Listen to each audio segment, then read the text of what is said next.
Well, welcome back, my friends, to another episode of Automotive Drama. I got some real good drama for you today. I got an '08 Ford F-150 with a 3-valve Triton motor in it. Yeah. It's a great engine. Just make sure you change the plugs every 50,000 and you'll never get them out. Alright, well, here's some more drama for you. See, there's a brand new alternator on it, and somebody made a bracket, and I don't know what they wire tied to the alternator, but I don't even think I want to know. Not my deal. My deal was, apparently, somebody just put a timing chain in this thing, okay?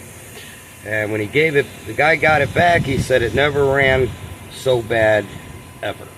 Now, this thing was knocking, pinging, misfiring. It had multiple cylinder I mean, it wouldn't even, you give it gas, it barely even moved. Now, first thing I thought was that the guy who put the chain in didn't install the chain properly. So, I brought out my cylinder balance tool, and I cylinder balanced the first two cylinders. This number one is on this side, and I think it's 1, 2, 3, 4, 5. And I'm not sure the firing order, but and then the first cylinder on this side, I cylinder balanced them. They came back not even 10% cylinder leakage, so I knew that the chains were good. And this thing did have every camshaft code there was in it. And when I got to it, I checked it. The camshafts were 89 degrees out of sync. Now, I got a camshaft sensor, and I went to go, I own the camshaft sensor, and I was going to pop that sensor out and own that sensor, and there was only like, well, the sensor was the wrong sensor. This is a small pin. The sensor they gave me was a big pin. I own the sensor. It's about 50 ohms difference. So it's just, I didn't see anything wrong with the sensor.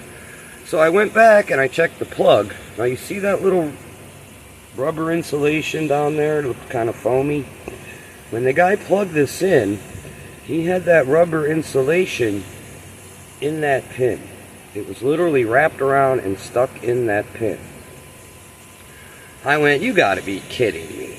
So I took the insulation out of that pin. That's kind of orange right there. It's just the rubber, it's just this weather seal.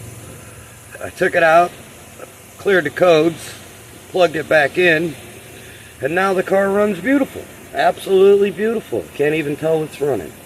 So I guess the guy did the chain right, but when the guy put this all back together, he didn't plug this in right.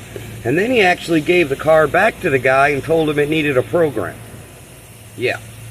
So, once again, I get stuck with the automotive drama side. And, of course, I fixed it. But all I can say is, be careful of who you take your car to, because I get it every day. You've seen any of my videos, half of my videos are about how somebody else screwed up somebody's car. And then I get stuck on the short end of the stick, but at least I fix them. So anyways, just a little tip for you.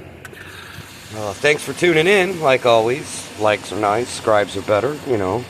You can go ahead and push that button, you know, that subscribe button. Just a little thumb. Ain't gonna cost you anything.